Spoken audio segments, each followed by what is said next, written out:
Some horror movies are terrifying. What if I told you they were based on real events? Today we're diving into horror films you probably didn't know were inspired by true stories. And yeah, some of these will definitely mess with your head. So here's your warning now.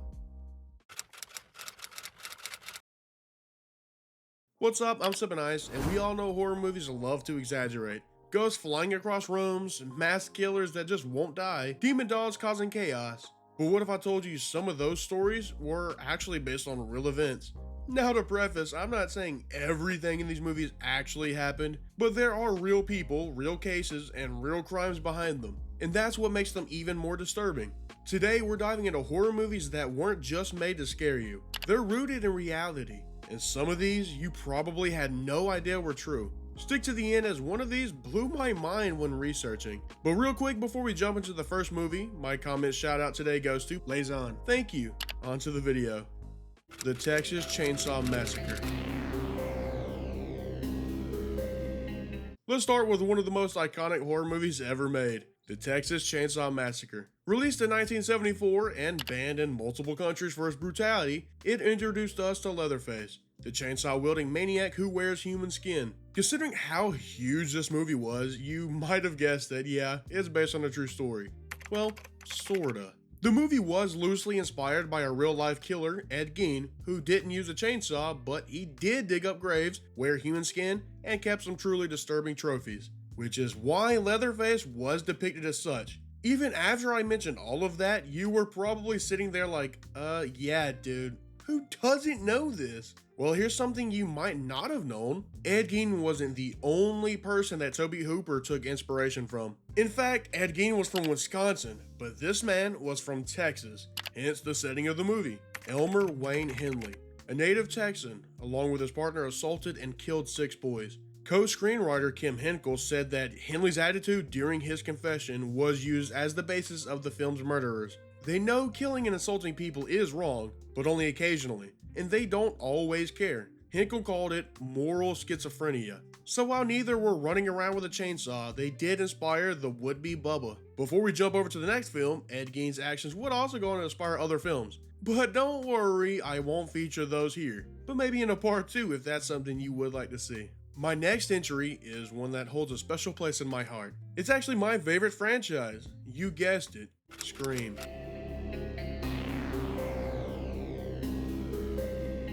Next up is Scream, the meta slasher that revived horror in the 90s. Ghostface, the phone calls, the twisted rules, all classic. But the idea actually came from a very real and a very disturbing case. And when I say that, take it to heart. Now, I won't go over the exact grim details as I don't want to do the victims any injustice by accidentally getting something wrong. But if those details are something you would want to see, feel free to head over to Mr. Ballin after this video, as his video on the subject matter is when I actually learned of this. So anyways, in 1990, a man named Danny Rawling, later dubbed the Gainesville Ripper, murdered 5 college students in Florida. He stalked them, broke into their homes, and killed them in very brutal ways. Sound familiar? Sometime in 1994, Kevin Williamson was watching a show called Turning Point, where they were discussing the heinous crimes of Rawling. And they left Williamson so shocked and disturbed that it actually inspired him to pick up his pen and write down the screenplay that would eventually become Scream. Now granted, Rawling didn't prank call kids or wear a mask, the fear was all the same. That same fear Williamson felt that night after realizing just how vulnerable people were in their own homes. Tell me, baby, what were my words? The connection has actually spawned some documentaries and shows discussing this very topic that I only just learned of when researching for this video. If you want to see me check them out, let me know down below. Before we jump on Down Under, hint hint, if you find yourself enjoying the video, please consider hitting that subscribe button and sticking around for more content. But with that being said, let's take a trip to a film that's a little less known, but just as intense. Wolf Creek.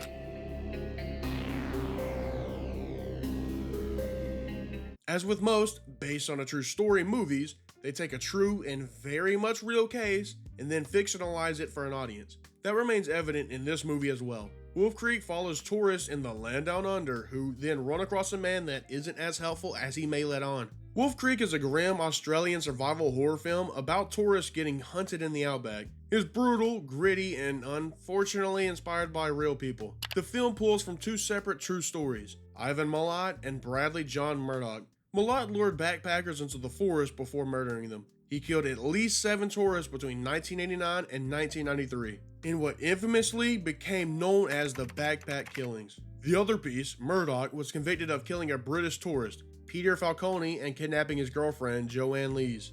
While traveling with his girlfriend, Joanne Lees, the two were stopped by a stranger who indicated their car had been visibly malfunctioning, according to the Sydney Morning Herald. Lees said that when the two pulled over to investigate, the stranger brandished a gun.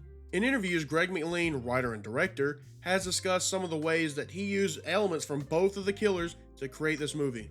In short, that Mick is an exploration of Australian identity. He used a mix of real and fictional characters such as Steve Irwin and Crocodile Dundee to create what people perceive Australians to be, while also having a hidden and dark side, one where stories from Ivan Milat and Bradley Murdoch were used. Wolf Creek was more on that obscure side, but that cannot be said for The Conjuring.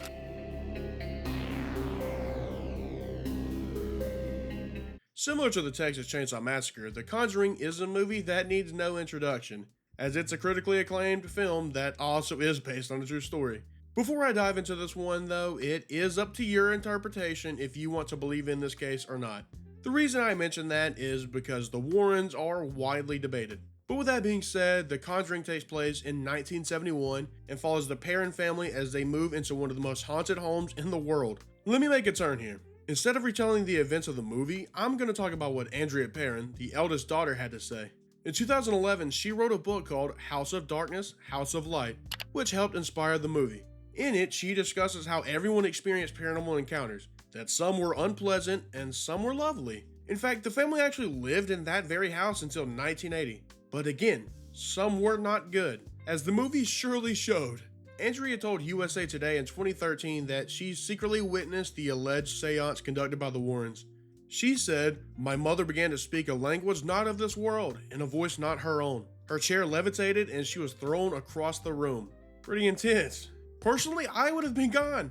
They were just built different, I guess. I mean, 9 years in that house? Nah, not me, dude. Speaking of, I do have a brief honorable mention that freaks me out beyond belief that I'll discuss here before our last entry.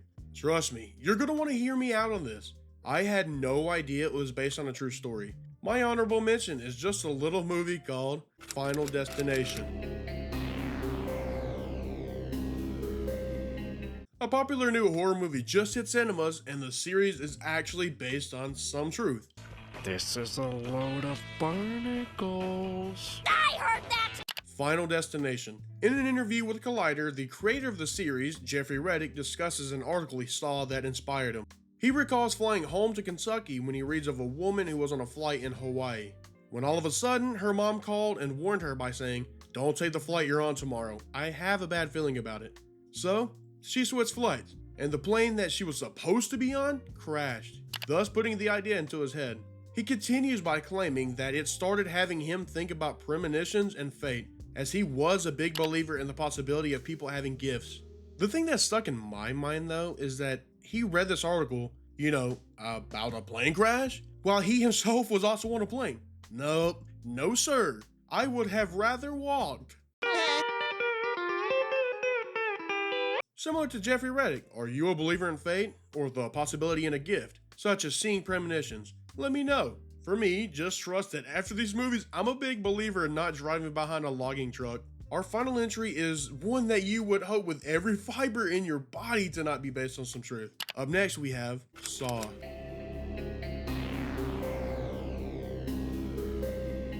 You might think this one's pure fiction, but here's a twist. Saw. Creepy puppet, deadly games, and moral choices. But it was actually inspired by a real man and a real condition. Well, sort of.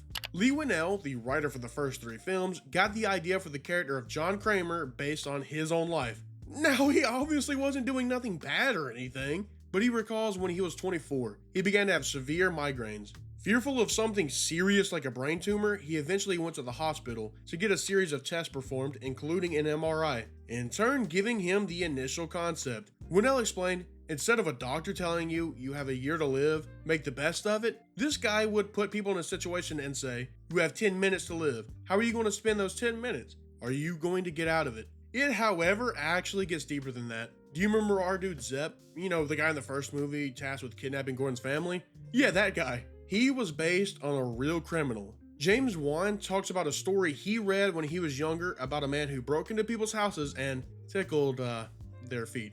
Yeah, I read that right, and your hearing is okay. That actually happened. The serial tickler was eventually nabbed, and during his interrogation, a creepy aspect untangles. The man claims he was being forced to commit these crimes by someone else, later even revealing that he was sent a jigsaw puzzle piece in the mail, instructing him to commit the acts. If I wasn't told it was a real case, I would not be able to believe a word of this, but here we are. Those were 5 movies based on a true story, with a little extra one tossed in just because you guys are dope. Which of these have you heard about before, and which of these ones had you scratching your head in disbelief? For me, the craziest one has to go to Saw, for the sheer amount of wild things that went down and how many of them made it into the movies. I mean, come on, bro, a puzzle piece in the mailbox? What? Oh, hell no! That's hell no! Whoa! Insane. I do hope you enjoyed the video, and if you did, make sure to let me know by liking the video. And maybe we can get a part 2 in the future. If you enjoy horror movies, you ought to check out my review on Halloween Ends. Thank you for your time, stay chill, and I will see you next time.